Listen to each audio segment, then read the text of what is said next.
Hello everyone, अभी सुबह के 6 बजे हैं और हम दोनों भाई रेडी होकर निकल पड़े हैं अपने ट्रिप के लिए।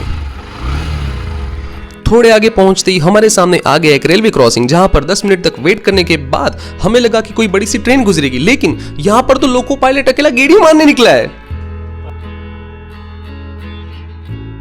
तो यहाँ पे हो गया है हमारा सफर शुरू और आज हम जा रहे हैं रोड टू हेवन और उसके बाद धोलावीरा, जो कि गुजरात की भुज सिटी से तकरीबन 100 किलोमीटर दूर है। खास बात यहाँ की ये है कि आप सिर्फ यहाँ बाय रोड जा सकते हैं। सुबह हम जल्दी निकले थे बिना चाय नाश्ता किए, तो थोड़े ही आगे जाने के बाद जैसे ही सड़क किनारे हमें एक रेस्टोरेंट दिखता है, हम ले लेते हैं एक यू टर्न, क्योंकि पहले चाय नाश्ता फिर आगे का रास्ता। आय हाय ये चाय। उसने पूछा प्यार कैसा होता है, उसने पूछा प्यार कैसा होता है। मैंने चाय की चुस्की लेकर कहा बस ऐसा होता है।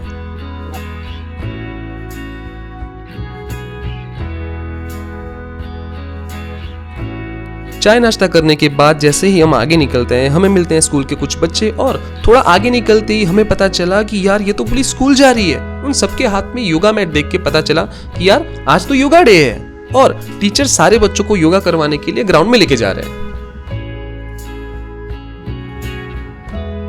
थोड़ा आगे जाने के बाद हमें दिखाई देता है कर्कवृत्त का साइन बोर्ड, जो कि वर्ल्ड के अराउंड एक इमेजिनरी लाइन है और ये लाइन भारत के बीचों बीच से गुजरती है। इस लाइन के ऊपर और नीचे के वेदर में काफी डिफरेंस देखने को मिलता है।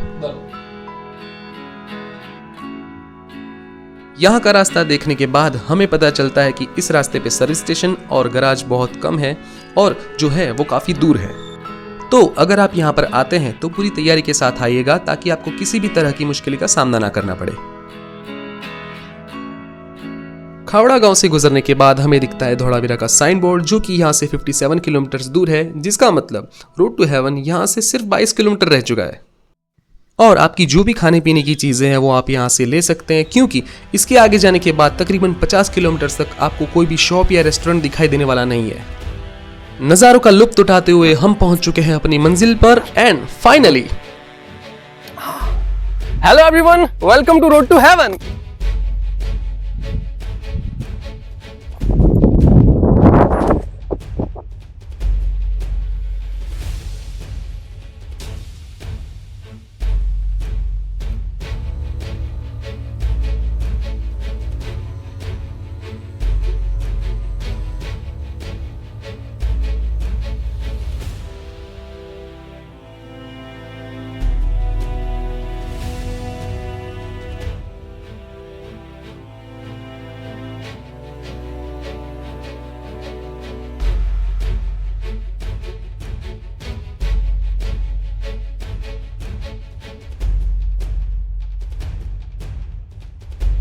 नज़ारा इतना अच्छा था कि हम यहाँ पर काफी वक्त तक बैठकर सिर्फ नज़ारे का लुत्फ उठाते रहे।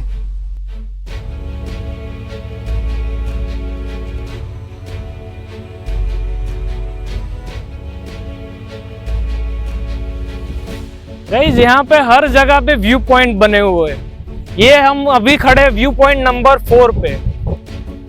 हर 1 किलोमीटर पे बोर्ड आता जाएगा 5 kilometre away, 4 kilometre away.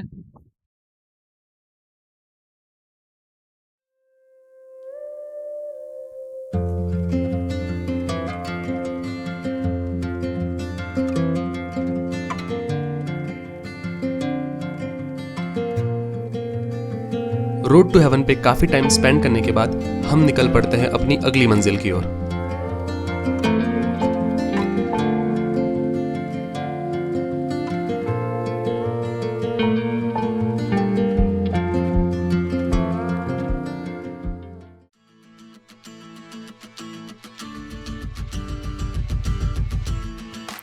Alright guys, तो हमारी नेक्स्ट डेस्टिनेशन है धोलावीरा की हरप्पन सिटी, जो कि यूनेस्को की वर्ल्ड हेरिटेज साइट में आती है।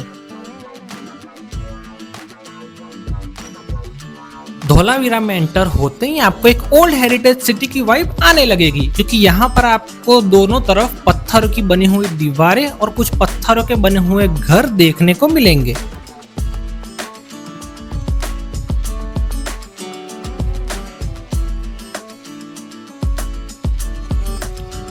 यहाँ पर पहुंचते ही सबसे पहले हम चले जाते हैं म्यूजियम में, जहाँ पर इंडियन आर्कियोलॉजिकल डिपार्टमेंट ने 5000 साल पुराने आर्टिफैक्ट्स को बहुत ही संभाल के रखा हुआ है।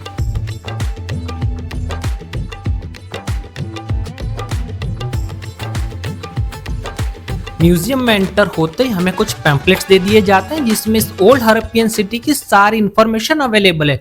पर क्योंकि हम इतनी लंबी दूरी तय करके यहाँ तक पहुंचे, हम ये म्यूजियम और साइट दोनों खुद से एक्सप्लोर करेंगे।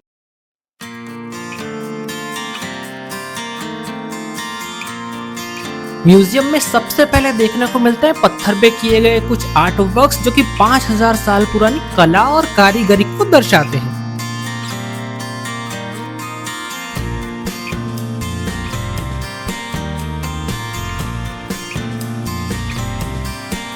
यहाँ पर रखे गए हैं कुछ पुराने शेल्स और उसके साथ रखी गई है कुछ और पुरानी चीजें।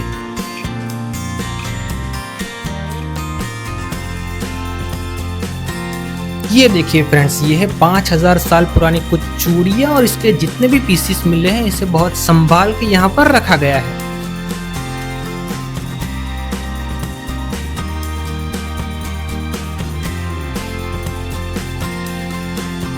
उस जमाने में हर छोटे वेट को मेजर करने के लिए वो लोग इसका इस्तेमाल किया करते थे। यह 5000 साल पुराने मटके, अगर इसे आज के मटकों से कंपेयर करें तो इसकी ड्यूरेबिलिटी बहुत ज्यादा है। फ्रेंड्स, वैसे तो इस म्यूजियम में पुरानी चीजों का इतना बड़ा कलेक्शन है कि अगर हर चीज पे डिटेल पे एक्सप्लेन करने जाएंगे तो ये वीडियो 4-5 घंटे लंबी हो जाएगी। इसलिए हमने इसके सारे फोटोग्राफ्स अपने इंस्टाग्राम और फेसबुक पेज पर डाल रखे हैं। अगर आप चाहें तो हमें वहां भी फॉलो कर सकते हैं, उसकी लिंक्स हमने डिस्क्रिप्शन में डाल दी है।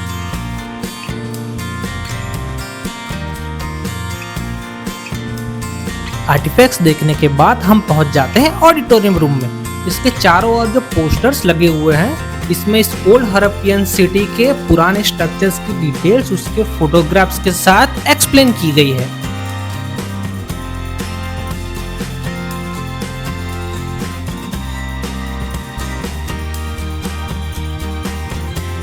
इस ऑडिटोरियम रूम में एक टीवी स्क्रीन भी रखी हुई है जहां पे आपको दिखाया जाएगा कि कब ये ओल्ड हेरिटेज सिटी खोजी गई, कब इंडियन आर्कियोलॉजिकल डिपार्टमेंट ने इसे प्रिजर्व किया और कब इसे यूनेस्को की वर्ल्ड हेरिटेज साइट में शामिल किया गया।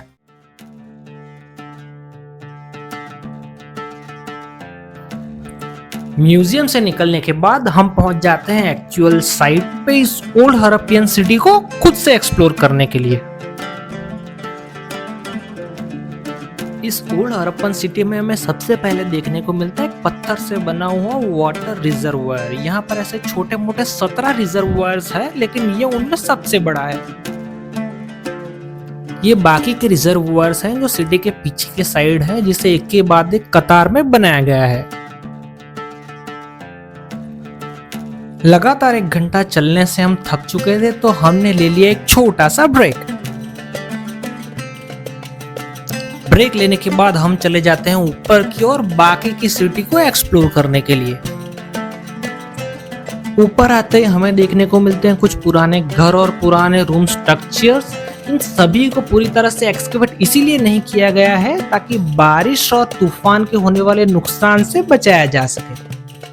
फ्रेंड्स, ये ओल्ड हड़प्पियन सिटी उस जमाने की एडवांस ड्रेनेज सिस्टम के लिए भी जानी जाती है। ये जो है बेसिकली ड्रेनेज टैंक्स है जिसे अभी गवर्नमेंट ने फेंसिंग लगा के बंद करके रखा हुआ है ताकि कोई अंदर जाके इसे नुकसान न पहुंचा सके।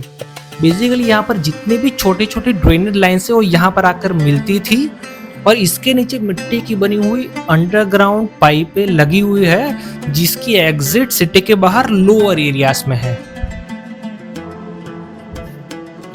इस पूरी ओल्ड हड़प्पियन सिटी को मैं आपको शॉर्ट में एक्सप्लेन कर देता हूँ। बेसिकली ये जो स्ट्रक्चर है, ये पूरी सिटी है, ये लेवल्स में बनी हुई है। सबसे लोअर लेवल पे ड्रेनेज लाइन की एग्जिट बनी हुई है जहाँ पे ड्रेनेज टैंक्स का सारा गंदा पानी बाहर जाता था। उसके ऊपर के लेवल पे जैसे ही सिटी में एंटर होते वहाँ पे वाटर स्टोरेज के लिए रिजर्वायर्स बने हुए हैं। उसके ऊपर के लेवल पे ड्रेनेज टैंक्स बनी हुई है। उसके ऊपर के लेवल पर हमें रूम स्ट्रक्चर्स देखने को मिले हैं और सबसे ऊपर के लेवल पर हमें कासल स्ट्रक्चर देखने को मिले, जहां पर उस जमाने के राजा या कुछ टॉप क्लास के लोग रहा करते होंगे। और वो देखो मेरा दोस्त यश, वो धूप से बचने के लिए सर पे रुमाल रख के नीचे की ओर भागे जा रहा है। यश आ चुका है पेड़ की छांव में और मैंने उसे कहा कि यार हम निकले तो थे सिर्फ सफर का मजा लेने के लिए, पर साथ लेकर लौट रहे हैं बहुत सारी सड़क की बातें, पहाड़ों की कुछ खूबसूरत यादें और वक्त में कहीं खो चुकी कुछ आवाजें। गाइस, अगर आपको ये वीडियो पसंद आया हो तो एक लाइक जरूर छोड़ देना, और अगर ऐसे और वीडियोस देखना चाहते हो तो हमें सब्सक्राइब कर लेना। क्या बोलती पब्लिक तो गाइस, अरे यार